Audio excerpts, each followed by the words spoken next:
orang miskin, raja-raja, rakyat biasa, ustadz. Kenapa keras sekali? Orang kaya, orang miskin, raja-raja, rakyat biasa, janda, semua mati. Berarti yang jadi masalah bukan mati. Mau atau tidak, tiba saatnya pasti mati. Berarti bukan mati yang jadi masalah.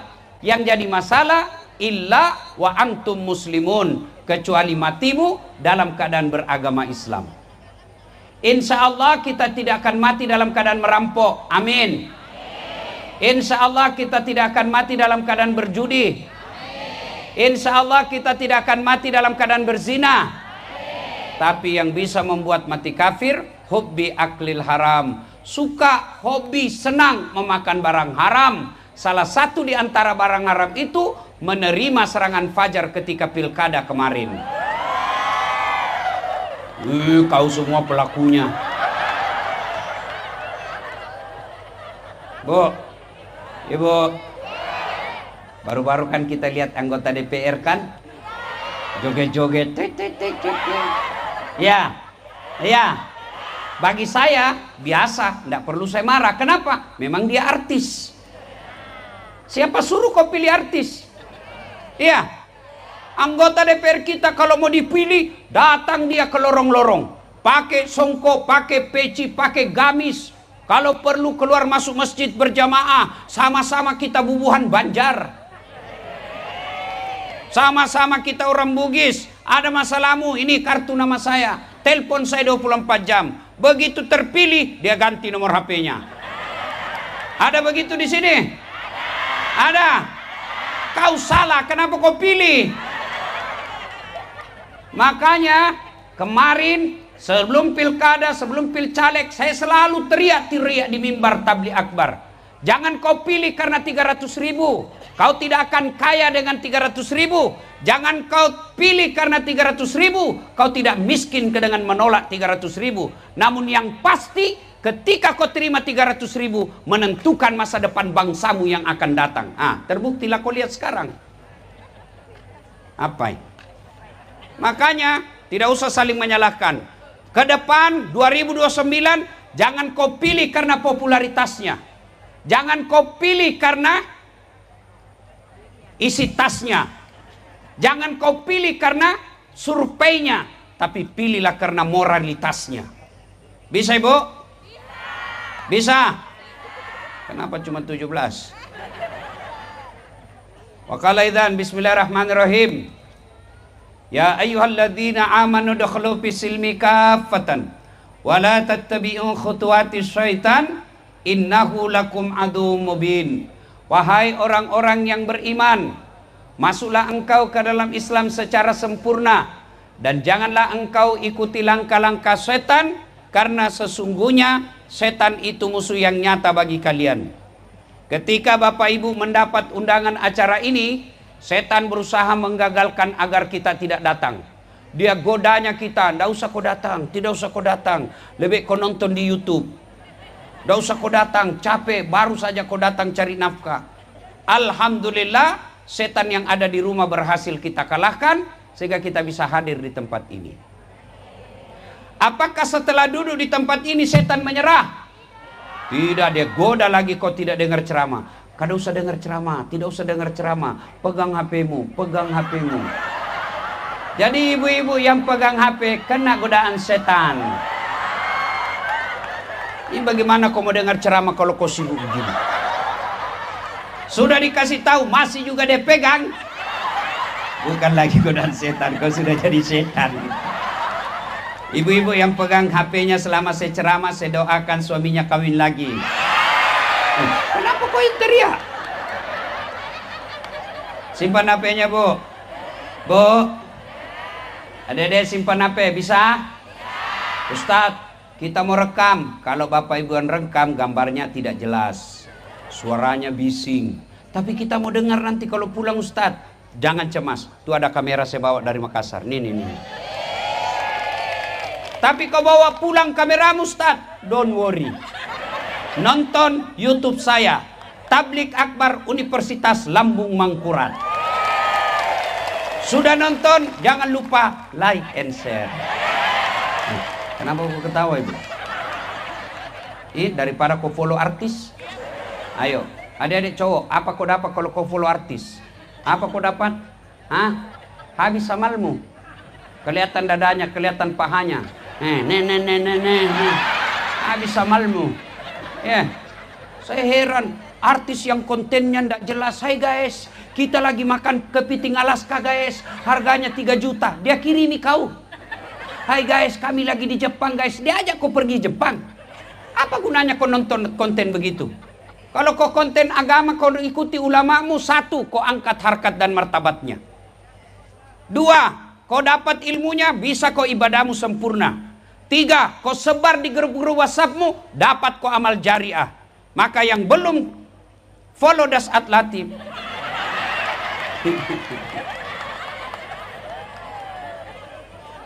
wa qala idzan bismillahirrahmanirrahim. Innallaha wa malaikatahu yusalluna 'alan nabi. Ya ayyuhalladzina amanu sallu 'alaihi wa sallimu taslima. Sesungguhnya Allah dan para malaikatnya berselawat kepada Rasulullah Muhammad sallallahu alaihi wasallam. Maka wahai orang-orang yang beriman, bersalawatlah kalian kepada Rasulullah dengan sebaik-baik salawat. Maka saya mau ajak salawat. Boleh? Tanding boleh kada? Boleh? Kita tanding mana lebih kencang suaranya mak-mak dengan bapak-bapak. Boleh ya? Yang merasa jenis kelamin laki-laki diam dulu. Kita dengar dulu ini mak-mak. Ras terkuat di bumi. Sen kanan kada belok. Ayo. Ya, laki-laki diam dulu. Kita dengar dulu mak-mak nih. Ayo selawat. Salatullah ala Rasulillah. Salatullah ala Yasin. Masya Allah, nilainya 9,5. Nah, ibu-ibu diam. Sekarang bapak-bapaknya, ya, ibu-ibu diam ya. Ayo, jangan merasa jenis kelamin laki-laki. Jangan mempermalukan jenis kelamin kita. Ayo, ya. Salatullah. Ulang. Ayo. Salatullah. Ala Salatullah.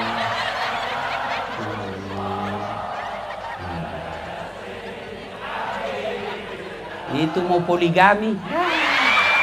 Lobet macam ini. Nilainya 9,2. Ibu bapak diam, kita dengar di atas. Ayo para guru besar ya, kita dengar ini ada beberapa profesor. Ayo. Salatullah ala Rasulillah. Salatullah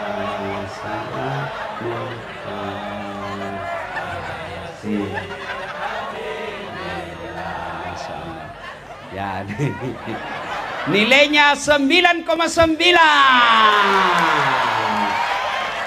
Beliau yang undang saya, Bu. Ayo kita rame-rame yuk, semua ayo salawat bareng-bareng yuk. Ayo. Salatullah salamullah ala toha Rasulillah. Salatullah salamullah ala Yasin. Ala Yasin. Masya Allah. Terima kasih Bapak Ibu saudara-saudara sekalian teristimewa yang mewakili Rektor Universitas Lambung Mangkurat, Bapak Wakil Rektor 3, ya pokoknya Wakil Rektor. Ini hebat ini Wakil Rektor sebab beliau bisa mewakili Rektor, sementara Rektor tidak bisa mewakili beliau. Dan alhamdulillah ya. Yang kita hormati guru kita Syed Akil, mudah-mudahan beliau sehat walafiat. Juga hadir saya, pimpinan saya dari Universitas Hasanuddin, ya, Wakil Rektor 1, Profesor Dr. Gigi Muhammad Ruslin, MKes, PhD. Ini guru saya dari Unhas. Jadi saya harus pidato baik-baik supaya saya juga cepat dikasih profesor. Bapak Ibu saudara-saudara sekalian, hadirin sabarataan yang insya Allah dimuliakan rahmati Allah Subhanahu wa taala. Nabi pernah bilang begini, dalam dirimu terdapat segumpal daging. Apabila segumpal daging itu sehat, sehat seluruh anggota tubuhmu. Tapi apabila segumpal daging itu sakit, maka sakitlah seluruh anggota tubuhmu. Sahabat bertanya, apa gerangan segumpal daging itu ya Rasulullah? Nabi menjawab, dialah qalbu. Sudah bagus tadi kok otak-atik lagi. Ini sentimen pribadi sama saya ini. Apa gerangan? Bu, qalbu. Bahasa Indonesianya hati. Bahasa populernya nurani. Berarti pengendali utama baik tidaknya sifat seseorang dari hatinya. Kalau hatinya sehat, insya Allah tutur katanya lembut, perangainya menyenangkan orang, kehadirannya menggembirakan orang. Sebaliknya, kalau hatinya sakit, tutur katanya ketus, kelakuannya merugikan orang, kehadirannya merugikan orang. Maka pertanyaan buat kita, kita yang hadir di tempat ini, hatinya sehat atau sakit? Cepat betul. Sebelum jawab sakit sehat, kita harus tahu dulu apa saja penyakit-penyakit hati itu. Setelah itu di cross check, cocokkan. Oh ini saya kena, oh ini tidak. Setelah kena, obati. Kalau tidak, alhamdulillah kita tingkatkan. Ini penyakit hati penting. Karena di akhirat kelak, tuan-tuan, tidak ada orang masuk neraka karena penyakit jasmani. Kenapa kau masuk neraka? Asam lambung Tuhan. Tidak ada. Kenapa masuk neraka? Ya, kolesterol. Tidak ada. Masuk neraka karena penyakit hati. Dan pentingnya ini penyakit hati, coba lihat. Ya, Pian bawa mobil dari Batu Licin ke Banjarmasin. Yang nyetir tangan, gas, rem, kaki. Yang melihat rambu lalu lintas, mata. Yang berpikir sepanjang jalan, otak. Tapi begitu ada tikungan, apa tertulis? Hati-hati. Tidak ada tertulis otak-otak. Iya toh? Bujur? Bujur? Nah, di kampus Universitas Lambung Mangkurat, Pak Rektor mau bikin pengumuman. Yang menulis tangan, yang melihat salah ketik mata, yang berpikir diksi yang cocok, kalimat yang cocok otak. Tapi begitu pengumuman, apa kata announcer? Perhatian, perhatian. Tidak ada perotakan, perotakan. Ya, berarti memang hati ini penting. Penyakit hati apa saja? Kita lihat dulu. 1. Penyakit hati yang paling besar adalah syirik. Menyekutukan Allah.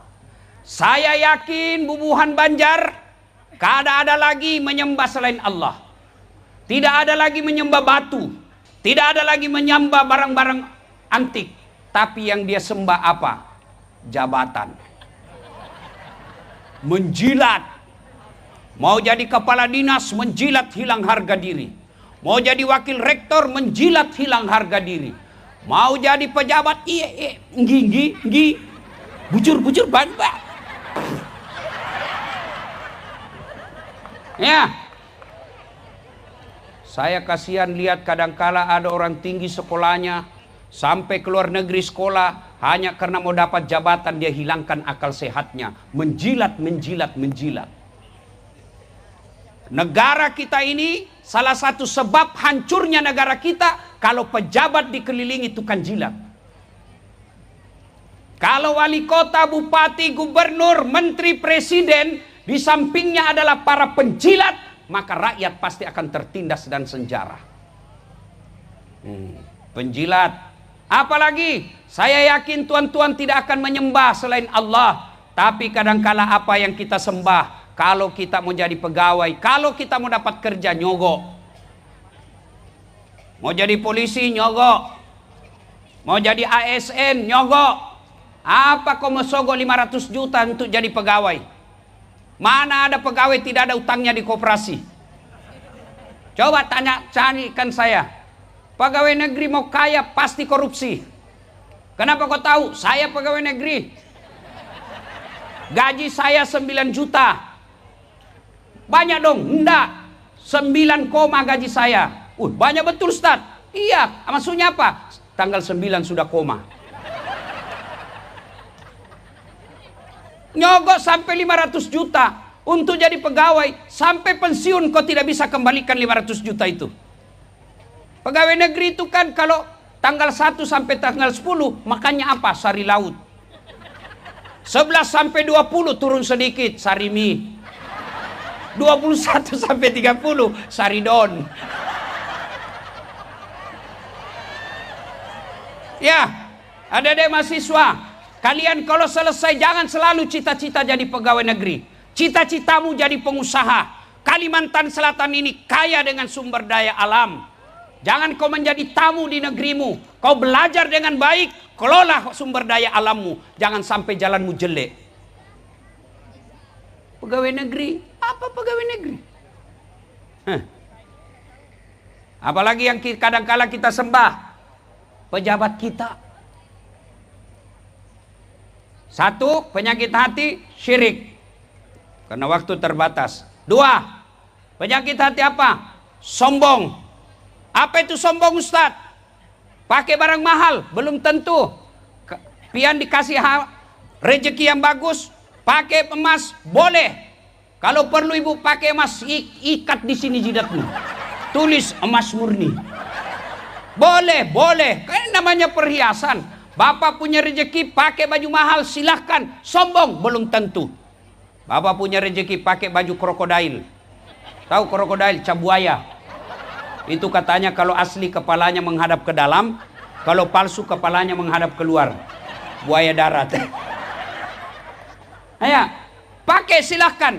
Lalu kapan dia sombong? Sombong kata Nabi 2 penyebabnya. 1, menolak kebenaran. 2, nganggap enteng orang lain. Itu sombong. Ibu pakai emas, boleh. Itu rezekinya ibu. Kapan sombong? Menghina orang di samping. Ikam kau tahu kada ini? Kada. Apa gerang? Ini emas ini 20 juta. Pian kada bisa beli. Sombong.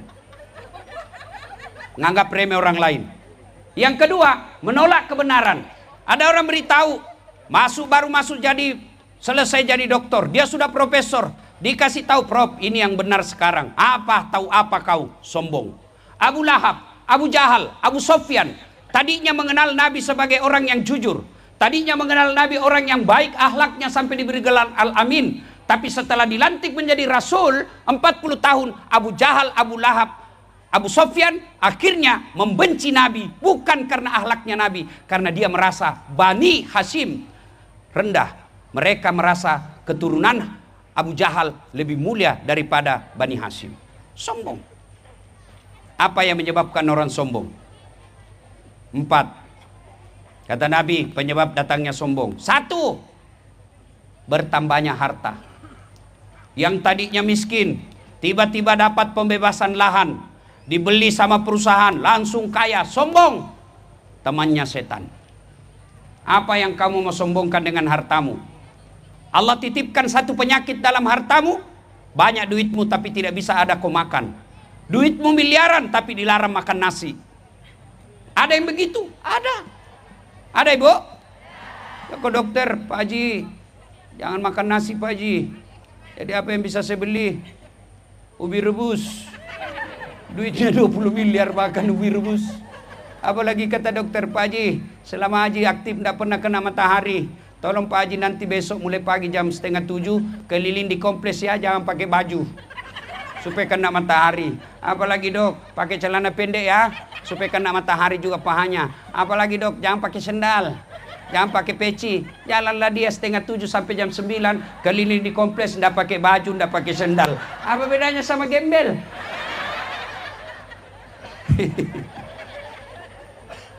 Kaya sombong, temannya setan. Apalagi penyebab datangnya sombong, kata Nabi, bertambahnya ilmu. Oh, bertanya banyak gelarnya, profesor, doktor, SOS, SAG, MSI, PSD. Yang kulihat saya. Ada ilmuwan sombong? Ada. Ada penceramah sombong? Ada. Mana? Yang tidak mau menerima perbedaan pendapat. 3. Apa mau sombong? Ini Ustadz Dasat. Merasa punya ilmu, gelar banyak, mau sombong. Ngapain saya bisa begini karena ada penonton. Coba kalau tidak ada penonton saya, biar hebat ilmu saya kalau tidak ada yang nonton. Di sini saya ceramah sendiri, berapi-api 1 jam, tidak ada yang nonton. Lewat Pak Rektor, sudah lama sakit itu Ustadz. Apa yang kita mau sombongkan dengan ilmu? Wa ma utitu minal ilmi illa qalila, kata Allah. Saya tidak berikan kamu ilmu kecuali sangat sedikit. Adik-adikku yang baru belajar agama, hormati perbedaan pendapat. Kalau kau menganut suatu pendapat, namanya manhaj, silahkan kau amalkan, jangan kau hina orang sesama muslim. Kamu mau maulid silahkan, tidak mau maulid silahkan. Tapi jangan saling menghina, jangan saling melecehkan. Kita sama Nabi, sama rukun Islam kita, sama rukun iman kita, sama kiblat kita, sama Ka'bah kita, sama Tuhan kita. Kalau berbicara soal fikih, jangan kau bertanya 4 kali 4 berapa, karena hanya satu choice-nya, hanya 16. Tapi Allah tidak akan menanyamu 4 kali 4. Allah akan tanya 16 kamu dapat dari mana? Boleh saja 15 tambah 1. Boleh 17 kurang 1. Yang penting jumlahnya 16. Banyak sekarang baru belajar di YouTube. Seolah-olah dialah pemilik surga dan neraka.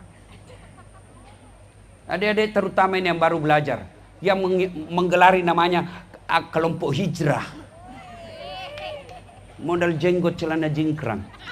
Saya dibilangi Ustadz bid'ah. Ustadz stand up. Saya ditanya, Ustadz, kenapa ceramah suka kasih ketawa? Saya bilang, Pak, saya bukan memberi hidayah. Paling tidak, saya membuat mereka terhibur, supaya mereka tidak mencari maksiat untuk dapat hiburan.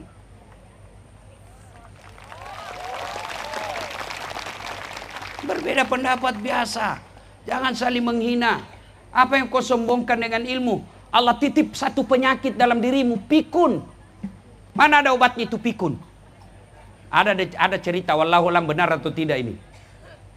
Guru besar, ketika usianya sudah 70 tahun, setiap mau pergi mengajar, diprotes sama istrinya. Pak, biasanya kalau kau mau pergi mengajar, kau cium-cium jidatku. Ini sudah hampir 2 minggu, tidak pernah lagi kau cium jidat saya. Kata dalam hati suaminya, astagfirullah, berarti siapa saya cium selama ini? Ternyata pembantunya dia cium. Apa kau mau sombong? Kalau Allah cabut ilmumu, tidak bisa kau bedakan mana istri, mana pembantu. Jangan juga dicontoh modus. Pura-pura saya kira mamamu nak. Apalagi penyebab datangnya sombong? Bertambahnya popularitas. 4 ini kata Nabi, pemicu datangnya sombong. Tapi paling tidak kalau dia punya 4 ini, orang masih maklumi. Kaya, ada jabatannya, gagah, terkenal, tinggi ilmunya. Sombong, orang masih bilang, ya wajarlah dia pejabat, kaya, banyak duitnya, pintar. Tapi kalau sudah bego, jelek, tidak terkenal, miskin, sombong lagi ya. Bukan kau temannya setan, kau sudah jadi setan. Dan puncak kesombongan sesungguhnya adalah mereka yang mengabaikan sholat. Puncak kesombongan adalah mereka yang enggan mendirikan sholat. Ibu-ibu, bu, anggota tubuh paling mulia dalam diri kita apa? Kepala. Anda bercanda, dorong kaki saya, masih ketawa. Dorong perut saya masih kesenyum. Dorong pantat saya, masih saya melirik. Tapi jangan kau coba-coba dorong kepalaku. Kurang ajar ini. Kenapa? Yang mulia ada kepala. Sebaliknya, anggota tubuh yang hina, kaki. Ibu kasih saya duit pakai kaki. Saat 5 juta. Saya bilang, biar saya miskin jangan kau hina saya tikam kau. Kenapa? Kehinaan ada pada kaki. Tapi demi Allah, Ketika kalian berhadapan dengan Allah, ketika kau sujud, kepalamu yang mulia rendahkan sehina kakimu, karena kau berhadapan dengan Zat yang maha kuasa dan maha mulia. Itulah sujud. Jadi kalau ada orang yang tidak mau sholat, itulah puncak kebesaran sombongnya kepada Allah Subhanahu wa Ta'ala. Apa alasanmu tidak mau sholat? Oh, itu alasannya perempuan haid. 3 kali haid 1 bulan. Kenapa tidak sholat? Haid nah. Kenapa tidak sholat? Datang bulan. Ya itu aja itu. Ala ibu-ibu, kenapa belum sholat? Suaminya, biasanya kau haid cuma 5 hari. Ini 7 hari belum sholat. Belum bersih nah. Bohong, masih ada sedikit-sedikit. Bohong kau. Apa bohong? Saya kasih lihat kau. Beleng-beleng. Ibu. Hei. Ada bubuhan Bugis di sini? Oh, kada manahan. Memang jago ini orang Bugis. Oh, kemana-mana saya ketemu orang Bugis. Saya pergi Kota Baru, banyak orang Bugis. Saya pergi lagi ke Pagatan, lagi banyak orang Bugis. Saya pergi Kalimantan Timur, banyak orang Bugis. Saya pergi Sabah, Sarawak, Malaysia, banyak orang Bugis. Saya pergi Singapura, ada Bugis Street. Begitu saya masuk penjara, banyak orang Bugis. Kada manahan, bujur banar. Yang orang Bugis, kalian merantau meninggalkan tanah kelahiran untuk apa? Cari dunia. Kuliah kau cari dunia. Bohong, munafik kalian. Kita, saya juga. Kalau bukan karena dunia. Lalu siapa yang punya dunia? Maknanya, tidak mungkin dunia dalam genggamanmu kalau yang punya dunia kau jauhi. Maka wajar 30 tahun kau merantau dari Sulawesi Selatan. Sampai sekarang kau tidak bisa lepas dari kredit. Sampai sekarang kau tidak punya rumah. Kenapa? Yang punya dunia kau tinggalkan. Saya akrab sama Pak Rektor. Saya datang ke sini ke Banjarmasin. Assalamualaikum Pak Rektor. Waalaikumsalam. Pak Ustadz, apa kabar? Saya ada di bandara ini. Saya mau keliling-keliling cari teman-teman saya orang Bugis. Tapi saya tidak ada mobil. Kata Pak Rektor, tenang Pak Ustadz. Saya memang lagi di Jakarta, tapi tidak usah cemas. Rektor telepon ajudannya. Ajudan, siap Pak Rektor. Prof, itu ada Ustadz Dasat di bandara. Tolong kau jemput, bawa mobil paling baik, full tangki, jangan lupa kasih pembeli hadiah. Contoh. Ini biar contoh cemburu juga. 30 menit kemudian datang ajudan. Assalamualaikum Ustaz. Waalaikumsalam. Saya ajudannya Pak Rektor. Ini ada mobil. Silakan pakai full tangki. Ini sebagian pembeli oleh-oleh. Contoh. Selesai urusan saya soal mobil. Kenapa? Saya akrab sama yang punya mobil. Sebaliknya, ada kawan saya bubuhan Bugis. Datang juga ke Banjarmasin. Begitu mendarat, Assalamualaikum Pak Rektor. Tidak pernah kenal, tidak pernah ketemu, tidak pernah lihat, tidak pernah dengar namanya. Pak Rektor, pinjam mobilnya Pak Rektor. Siapa ditelepon Pak Rektor? Siapa? Polisi. Tangkap itu Pak Polisi. Penipu itu dari Sulawesi. Tidak kenal kok tiba-tiba pinjam mobil. Siapa sih penipu? Tangkap. Begitu juga sedulur-sedulur. Pian semua. Kada pernah sholat. Sholatnya cuma hari Jumat. Paling terlambat datang, paling cepat pulang. Orang khotbah kau tidur. Tiba-tiba ada masalahmu. Ya Allah, capek sudah saya hadapi hidup ini. Ya Allah, rasanya gelap hidup saya. Ya Allah, capek saya hadapi hidup ini. Allah berfirman, malaikat, karena dia sudah capek hidup, cabut nyawanya. Maka saudara-saudara, adik-adik, perbaiki sholat. Saya bukan mau takabur dan membanggakan diri. Ini yang bicara sekarang, 16 tahun saya susah payah di Makassar. Saya pernah menjadi tukang cuci keliling. Dari Jalan Harimau saya naik sepeda BMX ke kompleks ID Antang. Menjadi tukang cuci hari Ahad. Saya datang mencuci ke keluarga-keluarga saya. Saya cuci pagi hari. Saya tunggu kering. Sudah itu saya setrika. Sore selesai semua saya setrika. Saya naik sepeda lagi dari Antang ke Jalan Beringin. Daerah Todopuli. Untuk ngajar ngaji keliling. Saya pernah menjadi pegawai catering abal-abal. Bapak Resa orang bau-bau almarhum. Saya bilang sama Bapak Resa, tidak usah kau gaji saya. Kasih makan saya sama adekku 2 kali 1 hari. Saya bawa pakai motornya Bapak Resa. Bawa ke bank-bank. Setiap saya mengajar, termasuk pekan ini, di PIS 2 Sospol PIS 3, lantai 2, 207. Saya pernah keluar dari kelas, saya ditunjuk sama senior saya. Kau tidak malu-malu dah saat bajumu baju cakar semua kau pakai. Saya tidak malu waktu itu. Saya kadang-kala jalan kaki sekolah dari Jalan Harimau ke Jalan Cakalang, SMA 4. Saya pernah jadi loper koran. Saya pernah cleaning service membersihkan 4 toilet Jalan Mapanyuki. Saya bilang, tidak usah gaji saya. Cukup kalau ada undian umroh kasih masuk namaku. Mudah-mudahan saya dapat umroh. Sampai bubar itu kantor saya tidak dapat. Tapi saya tidak pernah putus asa. Saya pegang janji Allah. Ud'uni astajib lakum. Berdoa kau kepadaku pasti saya kabulkan. Tapi mustahil Allah kabulkan doamu kalau kau tidak sholat. Saya pelihara sholat saya. Kalau dengan izin Allah. Dulu saya jadi cleaning service, mau umroh. Alhamdulillah sekarang saya punya travel sendiri, mengumrohkan orang. Dulu saya cari beasiswa, saya sekarang memberi beasiswa. Dulu saya dihina kawan saya, yang dia bilang baju cakar. Alhamdulillah tiap tahun Ramadan saya kasih zakat. Apa resepnya? Pegang dunia yang punya dunia. Sholat. Apa susahnya Allah kasih kamu lunas hutangmu? Apa susahnya Allah kasih kamu mobil? Apa susahnya Allah kasih kau dunia? Apa yang kamu minta Allah tidak butuhkan? Kamu minta sama handphone sama saya, tidak mungkin saya kasih. Kenapa? Saya juga butuh handphone.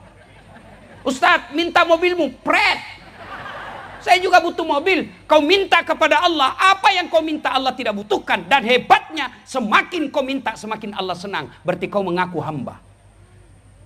Adik-adik sekalian yang lagi sekolah, lagi mencari masa depan, wala tai'asu min rauhillah, kata Allah. Jangan kau putus asa, saya berikan kamu apa yang kamu mau. Dengan catatan, pelihara sholatmu.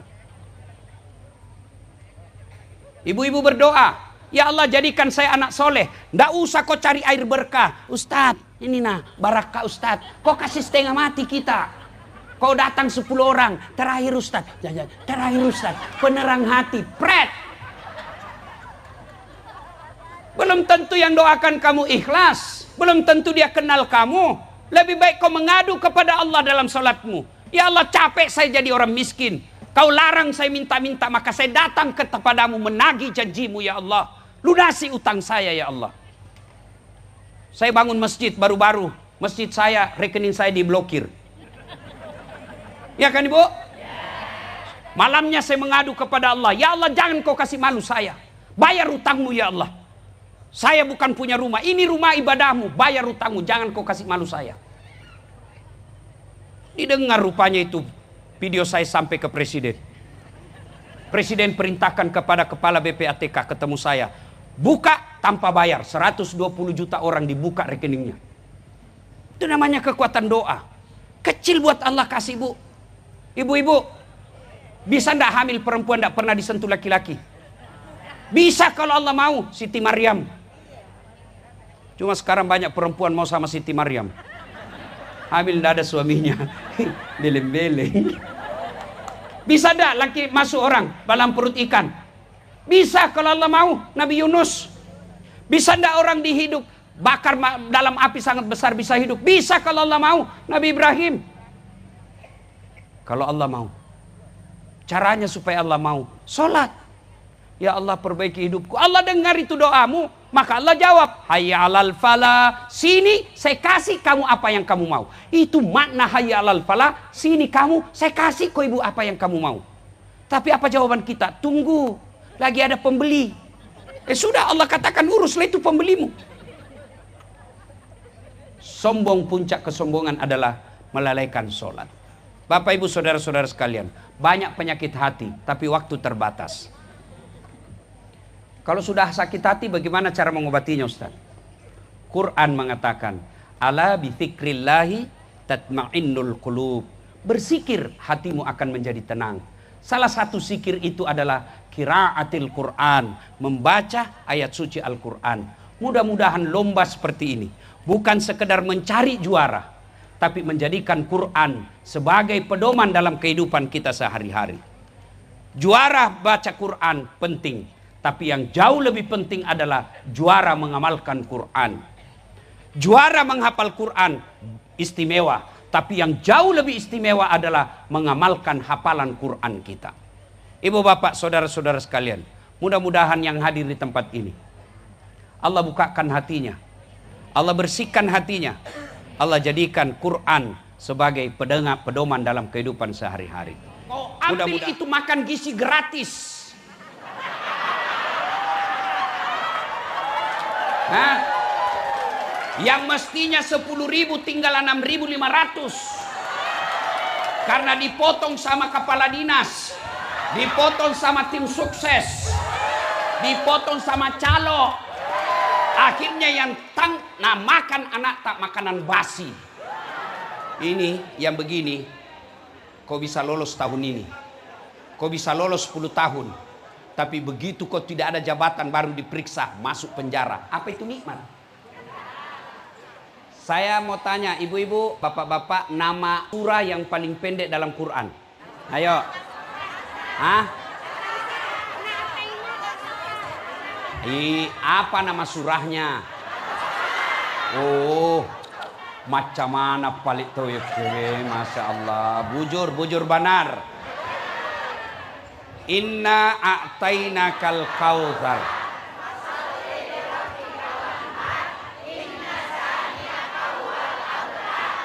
Itu ayat kita hafal, tapi ternyata dia kena diri kita. Ya. Hikmah ayat ini ayat pendek, surah paling pendek. Kenapa? Karena apa yang dijelaskan itu pendek kita miliki. Pertama, inna a'tainakal kautsar.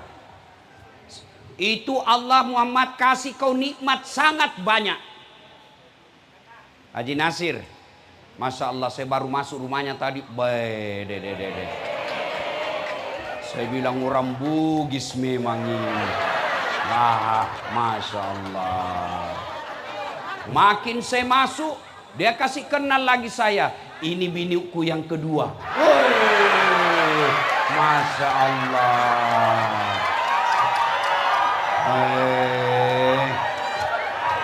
Banyak duitnya, banyak juga bininya. Masya Allah.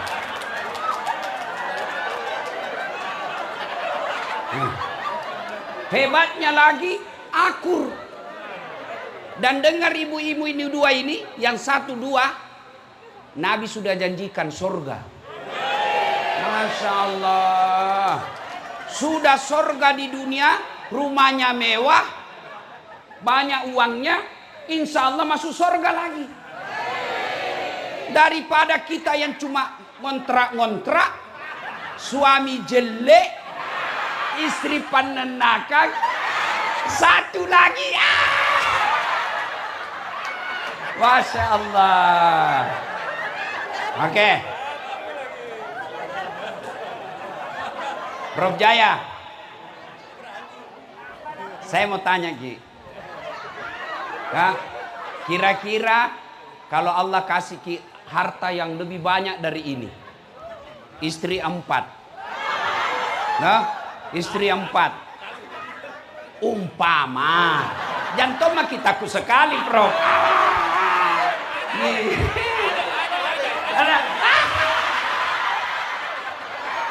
Masya Allah. Jadi umpama, oke, jami paling 4, rezeki banyak, tapi Allah langsung kasih ki stroke, lumpuh, bisu, tuli. Mau ki kira-kira, Prof? Tidak mau. Tidak mau. Ibu-ibu, Allah kasih ki tiba-tiba rezeki emas 50 kilo. Mau ki, Bu? Mau. Tapi langsung lumpuh, kena serangan jantung. Mau, Ibu? Berarti jangan selalu berpikir harta itu nikmat. Mana tadi yang calon sekda? Baru calon. Oke lah, langsung Bapak langsung besok diangkat jadi sekda. Tapi begitu langsung diangkat sekda, sorenya langsung kena ginjal. Mau? Mau? Berarti nikmat itu bukan jabatan. Iya. Apa lagi? Ibu, Mau saya kasih mobil? Mau? Mau? Tapi begitu pegang kuncinya, langsung lumpuh, tidak bisa bergerak. Mau? Mau? Berarti tapahangi madeceng, tapa kesingi pahatta, ya roesengnya nikmat, tenia duit bawang. Ya roeseng nikmat, tenia waram parap bawang. Tapi nikmat paling berharga, afiat, sehat. Itu Haji Anas, jago dulu itu jago. Tapi ma pamulatoni na kenal asa. Iya tuh Haji? Iya. Saya pernah sakit ibu. 6 bulan tidak bisa ceramah. Ternyata nikmat itu sehat. Apa cukup itu nikmat sehat? Mata bisa melihat, kaki bisa berjalan, mulut bisa bicara. Apa cukup? Tidak. Nikmat yang paling mahal, iman. Tepuk. Meleki oleh contoh. Ada orang paling kaya. Sampai sekarang kekayaannya masih dicari di Mesir. Tinggi jabatannya. Jabatannya raja. Istananya dilapisi dengan emas. Bininya banyak. Kenapa kan ibu-ibu nah sensitif sekali? Bu, dengar baik-baik. Biar mau suamimu kawin sampai 10 kali, kalau Allah tidak kasih jodoh, tidak jalan. Ini, mau sekali saya punya istri 5. Tapi tidak dikasih Allah. Kenapa? Mama nyece berdoa. Ya Allah, cukuplah saya istrinya dasar latin. Selesai. Nah biar kau periksa HP-nya suamimu. Kalau Allah kasih jodoh, tidak ada gunanya kau awasi HP-nya. Apa gunanya kau HP-nya? Apa gunanya kau awasi HP-nya? Nah, apa tujuanmu kau awasi HP-nya? Kau periksa HP-nya, nah kasih kau 1, 2 nah sembunyi di mobilnya. Kenapa kau tahu? Saya pelakunya.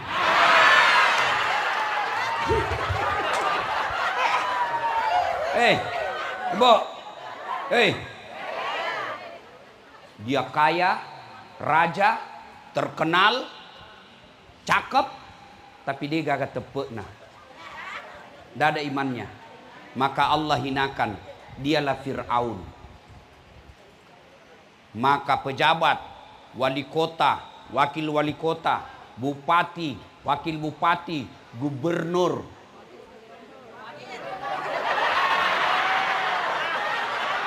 presiden, wakil presiden yang sombong, angkuh, menyalahgunakan jabatan, nanti dikumpul sama Fir'aun di neraka. Bukan. Saya tidak sebut tadi, Oh ini orang baik Pak. Meskipun beliau bukan Bugis, tapi dihadiri acara. Daripada pejabat Bugis tidak datang sama kita. Ya toh? Masya Allah. Bu, berarti maka Allah katakan inna a'tainakal kausar megalade pak bereku lawaleko. Kenapa kita miskin? Karena kita selalu merasa harta itu uang, harta itu kebun, harta itu deposito, harta itu emas. Nah biar ada semua itu, kalau tidak ada nyawamu, tamak kok. Maka jangan selalu merasa miskin. Saya kaya, apa kekayaanku? Banyak temanku. Meskipun saya tidak banyak duit, tapi banyak temanku. Temanku banyak uangnya. Bujur kalau? Bujur. Ada Haji Anas. Ada Haji Nasir. Ada masalah Haji? Gampang Ustaz, transfer. Contoh gini. Nggak tahu ini nanti ada betulkah? Iya toh.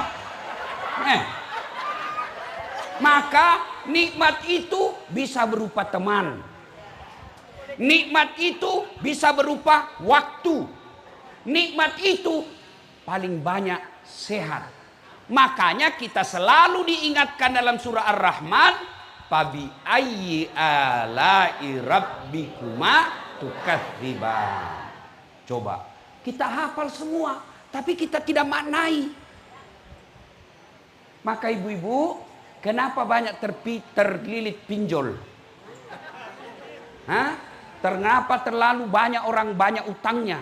Bukan karena tidak ada nikmat Allah kasih, tapi karena selera hidupnya yang terlalu tinggi. Betul-betul kau semua ini kepelakuannya.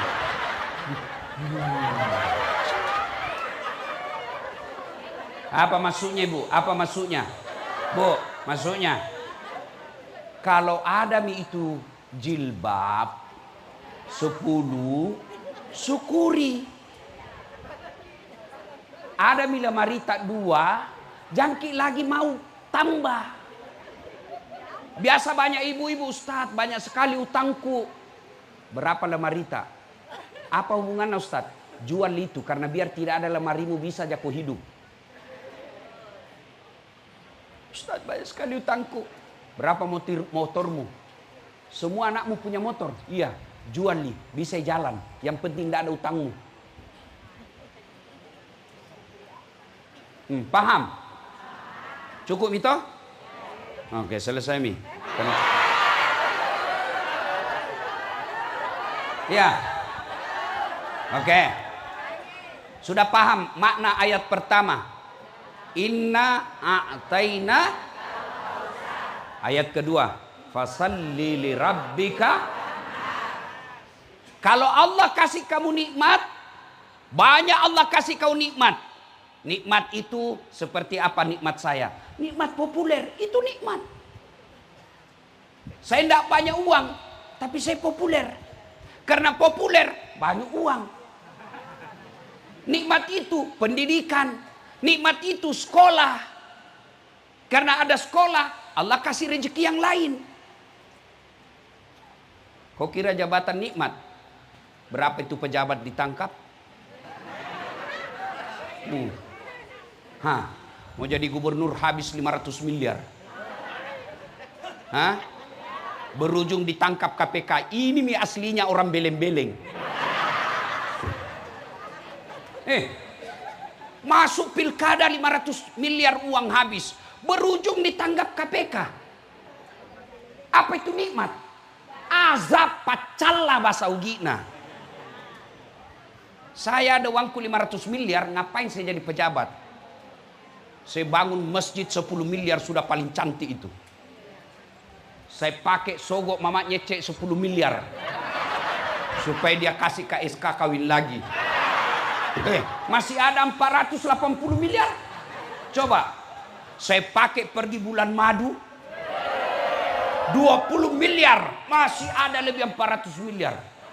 Saya buka usaha 100 miliar. Saya bisa perintah politisi kalau ada usahaku. Apa jabatan itu nikmat? Belum tentu. Kapan jabatan nikmat? Kalau dia mendorongmu masuk surga. Tapi kalau dia dorong kamu mengkhianati rakyat, kau bohong. Kau ambil itu makan gizi gratis.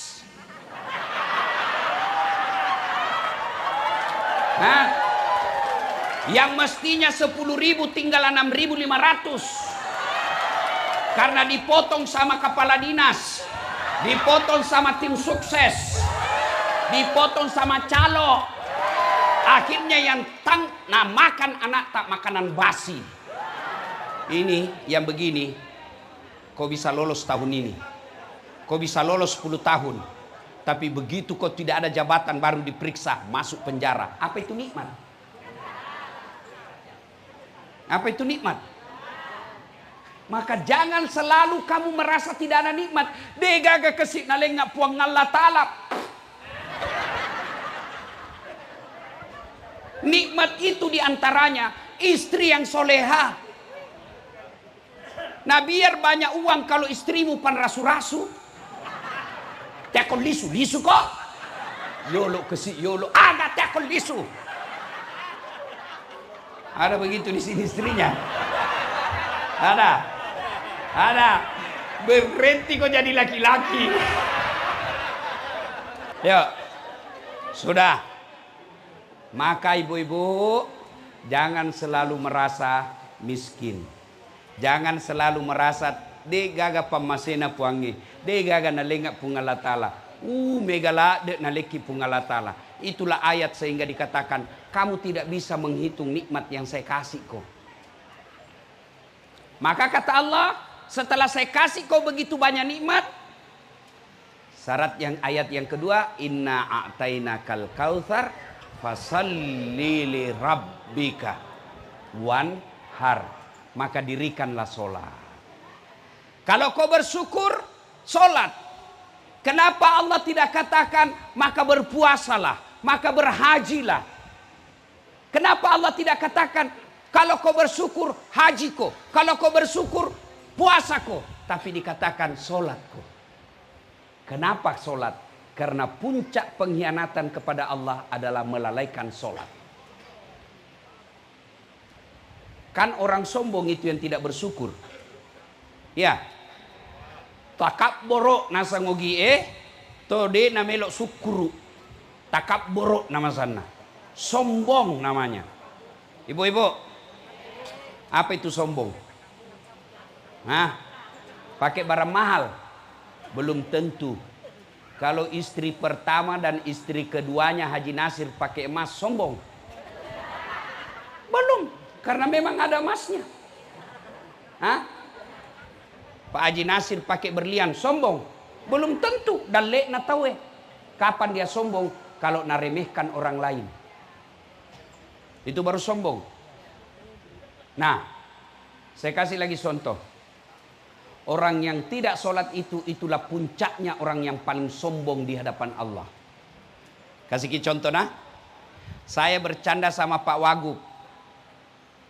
Ya, saya dorong pantatnya masih senyum. Ya toh? Saya dorong perutnya masih ketawa. Tapi coba bedek dorong kepalana. Mana ajudannya ini? Dorong bedek kepalana gubernur. Dorong bedek. Nah, kenapa? Alena beliau ada sama kepala. Yang mulia itu ada sama kepala. Sebaliknya, anggota tubuh paling hina kaki. Ya kan? Kaki. Pak Gubernur kasih saya honor.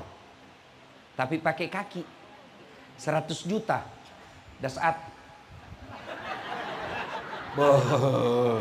Orang Bugis kok kasih begitu. Nah bilang namo de gaga duiku aja umpakatuna ka lau gajak kok. Iya toh? Kenapa?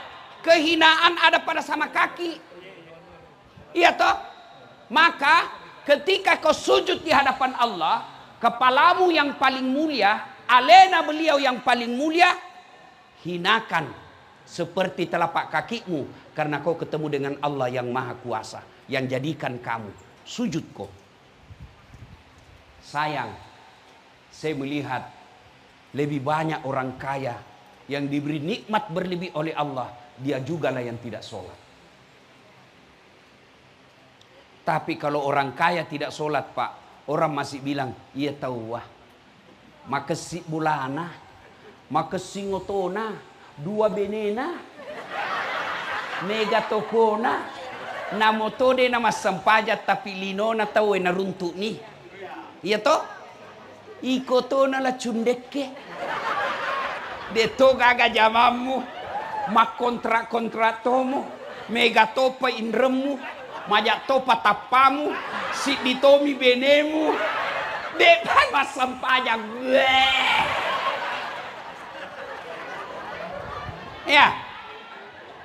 Ya, Masya Allah. Bu, Pak, enaknya itu kalau suruh rumah bawa, mewah, istri 2, akur lagi, Masya Allah. Itu pamasi ya Pak. Tidak semua orang bisa. Tapi ada lebih jago lagi dari Haji Nasir. Itu Pak Idris. Wah, 4 bininya itu. Masya Allah. Lebih jago lagi. Dan rukun. Akur. Banyak orang saya tengok, banyak istrinya, tapi saling menyerang. Ini biasa ulang tahun bininya, satu meja dia. Bah, saya bilang tanya sembarang itu. Engkau tahu pakai na ye Pak. Masya Allah. Makanya dia akrab sama Haji Nasir. Sama ilmunya Pak. Bu. Tak dampang mana nggak di? Maafkan saya. Kira-kira ibu-ibu yang hadir ini sudah tidak ada di bawah 50 tahun. Ya toh? Kalau masih ada paling 1-2 orang. 50 tahun ke atas, saya tidak terlalu yakin masih nak kasih ke Tuhan 2 kali lipatnya itu murtad. Paling lama 20 tahun lagi nak kasih ki. Ya toh? Ya. Nah semua ini ditinggal. Harta ditinggal. Istri ditinggal. Suami ditinggal. Kalau masuk maki kubur Bu, maka sholatlah yang menolong. Maka saya heran kalau ada orang sudah tua, masih juga tidak sholat. Agapi mutajang. Nama bau tanah nojek tuh. Sudah muka-muka sakaratil maut. Masih juga tidak sholat. Itulah yang disebut kaswatul qalbi. Maka doati, keras hati. Maka ketika Allah kasih kamu nikmat. Nikmat jabatan, nikmat harta, nikmat populer, nikmat ilmu, nikmat teman. Maka Allah tidak melarangmu menikmati itu. Allah cuma minta syukuri. Cara syukuri, perbaiki sholatmu. Yang kedua, berkurbanlah. Maka robako. Dalam ayat ini bukan sekedar tafsir potong binatang, tapi saya meluaskannya, bersedekahlah. Ini ibu-ibu di depan banyak semua warna ini. Banyak emas berliannya. Lihat ibu, ibu-ibu, ini yang banyak semua emasnya. Kira-kira kalau meninggal siapa pakai itu emas tak? Siapa pakai kira-kira itu? Anak. Istri kedua.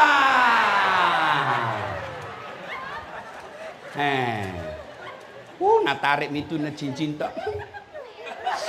Cincin kau itu. Ndak mau keluar Bu, nak kasih sabun. Sudah itu nak cabut lagi gelantak. Siap kilo ye warna ubadu. Mencaji ulawang. Tapi dah buka ji. Nah buka lagi kalung. Ini dulu waktu kita pergi Dubai. Terakhir gigi palsu juga dah buka. Ya toh Bu. Nah simpan di lemari. 3 bulan kemudian ketemu janda. Lah bekoh. Itu emasmu. Nah kasih kembali janda iya. Apa nak bilang ambek mini dek mati mi yang punya. Maka ibu, Allah tidak larang kita pakai emas. Allah tidak larang kita pakai berlian. Allah cuma minta ingat tongko sedekah. Ingat sedekah. Istrina Haji Nasir yang kaya-kaya. Biasa ibu-ibu kaya itu selalu saya bilang, yang kaya itu jangan mau kau pakai yang asli. Yang palsu mau saja kau pakai. Kenapa? Biar palsu orang tidak percaya. Nah bilang, masa istrinya Haji Nasir pakai palsu. Sembara toi ketemu kedah. Asli ya roh. Nah, maka pakai saja yang palsu. Yang asli, bangunkan pesantren. Bangunkan masjid. Kasih anak yatim piatu. Itu namanya pandai. Kalian juga yang miskin, jangan mau kau pakai yang asli. Biar asli orang tidak percaya. Nable, koke gato si malayero, palsunyero. Maka pakai saja yang palsu, yang asli bawa ke pesantren. Iya toh, Bu, Pak, ada di sini sakit lama tidak sembuh-sembuh. Coba ki sedekah. Saya kasih ki contoh kasusku. Kasus saya yang terakhir. Pulang saya Timika, Freeport ceramah. Tiba-tiba suara saya parau, susah keluar. Stres kan kalau penceramah hilang suaranya. Kalau kaki ji masalah, tidak masalah, kan bisa jadi ngomong. Begini saya bicara, saya ke dokter. Apa kata dokter? Saraf pita suaranya Ustadz rusak, tidak bisa mi baik. Stres saya. Saya bilang sama anggota tim saya, kau cari orang yang bisa dibantu. Yang pertama saya ketemu fakir miskin, janda tua, tinggal sendiri, tunanetra, tidak bisa, rusak penglihatannya. Saya pergi datangi, kasih sedekah, kemudian saya niat untuk operasi. Yang kedua saya cari lagi orang, dapat lagi di medsos, ibu-ibu yang tidak layak huni rumahnya. Sudah dibilang tidak layak disebut rumah tinggal. Saya bedah rumah, saya perbaiki rumahnya. Sudah selesai, saya pergi ke dokter Singapura berobat. Di Mount Elizabeth. Begitu dites, apa nak bilang? Ini bukan pita suara rusak Ustadz. Ini hanya asam lambung. Coba bayangkan. Pamasena puangi. Sekarang bisa menceramah. Padahal dokter bilang tidak bisa sembuh. Tidak ada yang mustahil kalau Allah. Maka ibu-ibu, kalau ada merasa sakit sudah makin masuk kiri kanan dokter tidak sembuh-sembuh, coba ki bedek terapi sedekah. Coba ki sedekah. Termasuk ibu-ibu, kalau ada suamimu kurang ajar, sedekahi. Termasuk bapak-bapak, kalau ada istrimu cerewet, sedekahi. Bagaimana caranya? Kau bangun sholat hajat. Selesai sholat hajat berdoa. Ya Allah, Engkau yang sahat melindungi, memelihara. Ya Allah, pelihara suamiku. Lindungi suamiku dari perempuan jahat. Saya niatkan ini 5 juta tolak bala. Mudah-mudahan Engkau pelihara suami saya. Bismillah. Insya Allah. Yang jadi masalah kalau suaminya juga bangun sholat hajat. Ya Allah, capek sudah saya lihat istri saya, Allah. Ini ada uangku 5 juta ya Allah. Saya sedekah tolak bala. Mudah-mudahan 5 juta ini istriku ikhlas saya kawin lagi. Bingung malaikat yang mana ini dikabulkan. Ibu ya, bersedekah. Nah, kalau dia dikasih nikmat oleh Allah, dia tidak sholat, dan dia tidak mau bersyukur dengan berkurban dan bersedekah, maka apa ayat yang ketiga? Fasalli li rabbika wanhar. Walani pamaseku, kau lepas dari kasih sayangku. Uangmu banyak tapi penyakitmu kumpul. Rumahmu mewah tapi tidak bisa kau nikmati. Anakmu banyak tapi kurang ngajar. Duitmu banyak tapi penyakit bertumpuk. Bahkan bisa jadi kamu mati dalam kekafiran. Itu baru di dunia, apalagi kalau di akhirat. Maka agar kita termasuk orang-orang yang pandai bersyukur, nah panggil Ki Haji Nasir. Datang Ki pengajian seperti ini. Mudah-mudahan selesai dengar pengajian ada perbaikan dan kita bermohon kepada Allah, mudah-mudahan ada ilmu dan bisa diamalkan dalam kehidupan sehari-hari. 1. 2, ini ada kuenya orang Bugis. Apa namanya ini? Apa namanya nih? Berongko. Ini kepanjangannya Baraku Mato Laudoko. Artinya saya bungkus diriku sendiri. Apa ini Bu? Terbuat dari apa ini bungkusnya? Apa? Daun. Apa isinya? Pisang. Itu maknanya orang Bugis, apa yang ada di hatinya itu yang diucapkan, itu yang dilakukan. Tarwada, tarogau. Bukan munafik. Apa itu munafik? Lengi ni pau, letoi na pigau, letoi na bicara. Itulah kita orang Bugis. Ada disebut bahasa hati. Etok namanya. Etok hati. Bahasa mulut. Etek namanya. Etek na adai. Bahasa pantat. Etuk namanya. Ya. Etok, etek, etuk. Apa maknanya Ustaz? Engkau tahu etekna pada etokna atinna soroga tawamu. Engkau tahu etekna sisala etokna atinna etuk tawamu. Kamu tidak lebih mulia dari kentut. Saya berharap saudara-saudara KKSS jangan tinggalkan tarwada tarogau. Itu yang membuat kita orang Sulawesi dihormati di mana-mana. Karena kita tarwada tarogau. Pak Wagub, mungkin Bapak tidak menyadari dan kita juga orang Sulawesi kurang menyadari. Lihat rumah makannya orang Sulawesi. Semua dapurnya di depan. Coto di depan. Konro di depan. Palu basah di depan. Sop saudara di depan. Ikan bakar di depan. Tidak ada di belakang. Artinya itu orang Bugis. Dia sajikan kamu, dia tidak pakai rahasia. Apalagi itu orang Bugis. Lihat itu orang Bugis. Di mana alat senjatanya? Sini. Apa namanya? Orang Makassar bilang badi, bukan keris.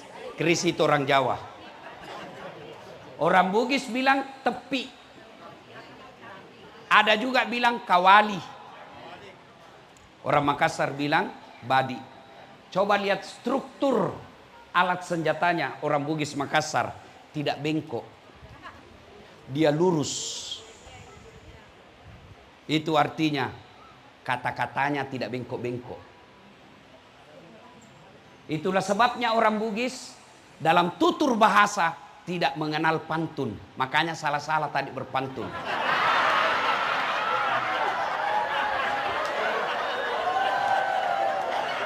Yang mengenal pantun itu hanya di Pulau Kalimantan, Pulau Sumatera, Pulau Jawa. Orang Bugis tidak berpantun. Kalau mereka suku lain mau melamar anak gadis, dia bilang begini, aku melihat ada bunga di taman. Cakep. Bunga itu sudah siap untuk dipetik. Mau melamar itu maksudnya. Kalau orang Bugis, besar ini anakmu kasih kawin sama anakku. Nah, begitu orang Bugis, tidak ada benda-benda begini. Iya. Oke. Lihat lagi orang Bugis. Di sini badiknya. Maknanya dia tidak ada sembunyi-sembunyi. Kalau ada orang bilang suku lain sumbu pendek, Bugis Makassar tidak pakai sumbu. Kalau dia tidak suka, tidak banyak bicara, langsung ditikam saja. Ya. Coba lihat, suruh masuk rumah. Orang Bugis, tabe, tamaki. Artinya apa? Tidak ada rahasia. Nah, buka semua. Ya. Kemudian orang Bugis kalau suruh di mana rumahnya Prof Mas Jaya? Kasar tidak, sportif. Ini namanya sportif. Telunjuk namanya ini. Pak Jelok. Telunjuk dipakai menunjuk. Ibu heran. Memang saya mengajar mata kuliah komunikasi antar budaya. Saya pelajari yang begini. Tuh, orang Bugis. Meja makannya selalu ada isinya. Kalau dia datang bertamu orang, meskipun bukan jam makan, pandreyolo. Kalau dia malu tanya orang lapar atau tidak, nah tanya tuh, Tatik siaga musalai balik papan. Tatik asirah. Berarti dia panamandre. Tuh dia tanya tuh. Itulah orang Bugis. Maka muncullah filosofi orang Bugis. Pada idi, pada elo. Si patuo, si patokong. Mali, si parape. Malilu, si pakainga. Cedek, tak mega, ibagi-bagi. Itulah orang Bugis. Maka jangan heran, di mana-mana kita datang pasti ketemu orang Bugis. Saya ke Sabah, Sarawak, ini ada orang Keke dari Kinabalu. Saya kasih kenal dulu rombongan saya. Ini Ustadz Halim, Muhammad Halim, Abdul Halim. Ini muka Indonesia tapi orang Vietnam. Orang Vietnam ini Bu, Vietnam, bahasa Vietnam. Ya, saya ketemu di Madinah. Beliau ulama di Vietnam. Tugas beliau Pak Wagub mencop orang kalau mau bikin warung makan, dia mengeluarkan halal, sertifikasi halal. Nah itu beliau. Ini Arifin Lukman dari Keke, Das Atlatif. Ya kan? Nah kemana-mana kita ketemu orang Bugis. Dan saya belum pernah mendapat sejarah atau berita orang Bugis diusir di suatu tempat. Tidak pernah.